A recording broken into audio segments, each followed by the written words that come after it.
Jambo la pili, chanzo cha changamoto zako mara nyingi kipo ndani yetu. Chanzo cha changamoto ambazo tunaipitia mara nyingi kipo ndani yetu. Watu wengi walaumu watu, mazingira, wachawi, hata fika wengine wanalaumu mpaka Mungu. Kama Mungu ni jibu maombi, nimelaumu mazingira hayakuhusu.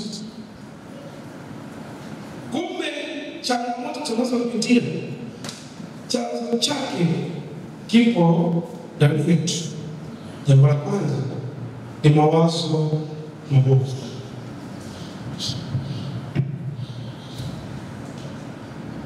Ukisoma Mithali 23 mstari wa 27 anasema, aonavyo mtu nafsini mwake ndivyo alivyo.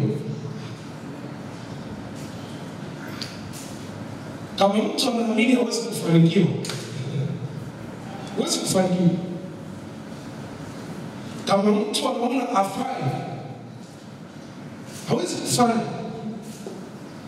Kwa hiyo mtu aonavyo mtu nafsini mwake hivyo alivyo. Kwa hiyo lazima ufike mahali ubadilishe mtazamo wako unaotazama jambo lako. Amina kanisa Yesu. Hiyo chanzo ni nini? Ni mtazamo wako unaoangalia jambo. Ndio jambo linawezekana au haliwezekani. Kama unaweza nikaa au halijawa. Kwa hiyo unaanza nini? Ni mimi mwenyewe ninayewaza, si mtu mwingine. Kwa jinsi unavyojiona ulivyo, ndivyo ulivyo. Ukijiona ni mdogo utakuwa mdogo. Ukijiona wewe ni mkubwa utakuwa mkubwa. Ukijiona ni jambo unaweza kulitatua, utaweza kulitatua.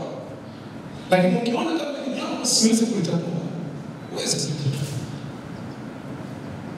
Kwa lazima ufike mahali ubadilishe mtazamo wako au mawazo unayowaza kuhusu jambo unalopitia.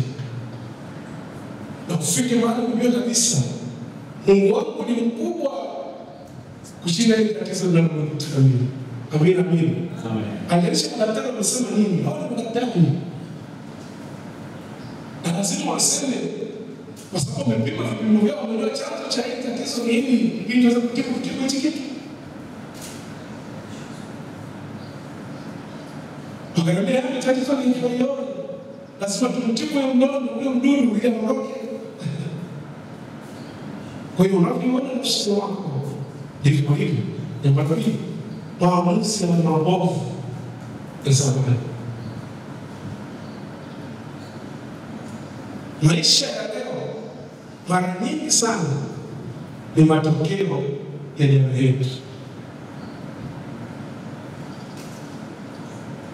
Maisha yako ya leo unavyoishi ni matokeo ya jana yako. Wenda changamoto unayopitia imeshaanza miaka 5 au 10 nyuma huko, lakini uko hujui. Ndio maana nataka tujue chanzo ni nini. Kinacholeta matatizo ni miaka 10 iliyopita. Shida kwenye familia yetu ilianzia kuanzia na baba kule. Kwanza kina dada zetu walipozaliwa. Wakaniambia tukafanya hivi, tukafanya kile, tukafanya hivi, na tunafanya hivi. Si miaka leo au jana. Ni miaka 30 au 40 imeshapita. Imeshapita. Na miaka 50 imeshapita Yesu. Lakini inatutesa mpaka leo hii miaka 50 iliyopita. Hapo Mungu anakuja kuisifiri chanzo mwaka huu. Bwana Yesu asifiwe sana. Amina. Kwa tatizo mengi yanaanza na jana yetu, sio leo yetu. Jambo la tatu, roho zisizo sawa, roho zisizo sawa. Roho ya Mungu kusamehe roho ya chuki, roho ya uongo, roho ya uongo vinaweza kuwa chanzo cha changamoto nyingi, hasa kiroho na kihisia. Hizi roho za chuki tu, unamchukia mtu bila sababu yoyote, ya uongo isiyokuwa na maana, ya kutokumsamehe mtu. Inaweza kuwa ndo sosi ya changamoto unayopitia wewe. Hiyo presha inaweza kuwa inakutesa, lakini chanzo cha presha yako ni kutomsamehe mtu. Alikukosea tu siku moja, ukampenda moyoni mwako na kutembea naye. Usikuta tatizo unalopitia ni Mungu tunayokudanganya siku moja mahali. Pale pale roho ya uaminifu kuondoka ndani ya watu au kuamini tena. Au kuamini. Usikuta changamoto unayopitia ni chuki tu. Hakuna mtu ambaye ni mwema kwako. Kila mtu unayemwona kwako unamuona ni mbaya. Kila mtu unayemwona kwako ni mtu ambaye sifa. Kwa chanzo cha changamoto chako ni chuki unayoiona wenzako. Kwa hiyo inaweza kutoka katika changamoto ni kurudisha amani, ni urejesho ndani mwako. Chanzo cha kuponya kisirani presha yako ni kusamehe na bali kuuliza kama mjeruhi inapona. Baada ya sasa sio kila kitu ambacho tunapitia kwenye maisha yetu ni shetani anaingilia kati. Ndio vingine kuna nguvu za giza sana, lakini sio kila kitu. Mnaelewa kanisa la Yesu? Amina kanisa la Yesu.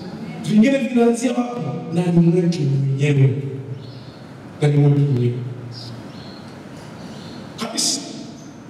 Ndani mwetu mwenyewe tu.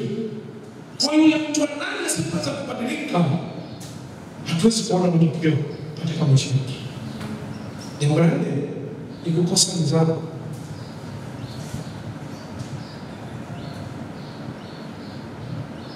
Kukosa nidhamu tu. Unakosa nidhamu. Kwa mambo ya Mungu ufike muda fulani, lakini unakuja unapotaka wewe.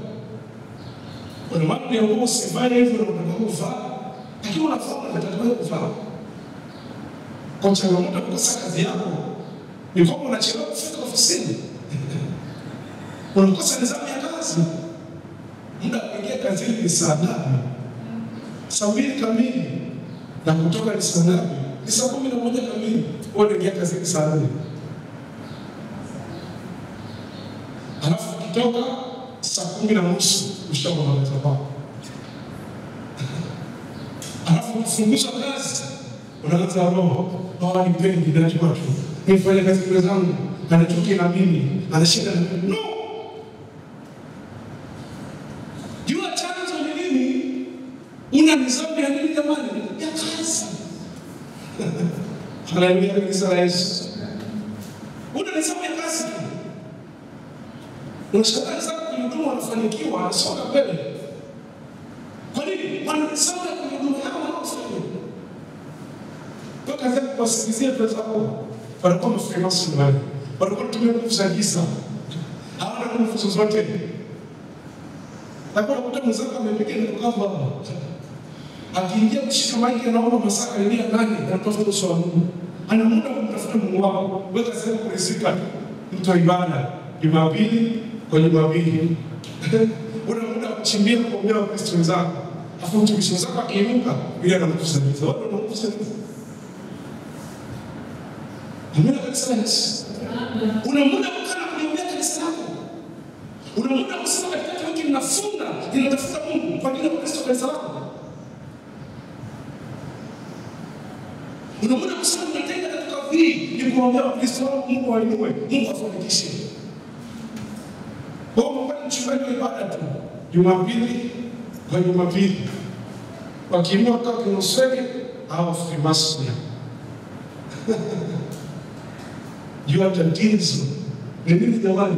Una nidhamu ya huduma yako Mungu aliyekupa. Amen. Haleluya kanisa la Yesu. Una nidhamu alafu una bidii. Nidhamu na bidii vinaenda pamoja. Amina amina. Ninasema amina nafanya kazi ya Mungu nini? Una nini? it means kama unadhaniwa fanya kazi ya Mungu kwa ulegevu, ina maana gani? Nifanye kazi ya Mungu kwa bidii na barakiwa. Maana kinyume cha laana ni nini? Ni baraka. Kuna kufanya kazi ya Mungu kwa bidii na kujituma, baraka za Mungu zinakuwa juu yako. Kwa nini? Nimejitenga kwa sababu nilikuwa na nidhamu ya kutafuta uso. Kuna tatizo unapoelekea siku zote, jua chanzo ni nini? Ni tatizo lako. Amina, amina. Amina, amina. Amina. Mimi juzi nilipata ile kwa ya Bwana. Nikajiuliza chanzo ni nini? Usiku ninakaa hapo nikieleza wale fulani. Ngiye kazini. Mimi mtu wa Tanga. Sasa kama mpita baada, nikatamani ile baada na mimi. Nikasema na kula baada pale pale. Nikaenda visi. Kwa vile nikaeleza mgumu mwili, sio nilipika baada vizuri, baada na kwa mpikaji wake. Unajua baada nini? Ungeka mgongo. Na bila jamani. Kipato tunaita nini? Baada. Haleluya. Amen. Haleluya Yesu. Amen. Kwa hiyo kumbe mimi nimekula baada kwa kwa nini? Vizuri. Nikanyonyesha tu na mimi ndio kujisikia vizuri, nimependeza kabisa na mambo tukipata nini? Cha juisi. Amina, amina. Kwa chanzo cha priori nimekula baada isipikwa vizuri na juisi ya kwenye hiyo restaurant. Haleluya.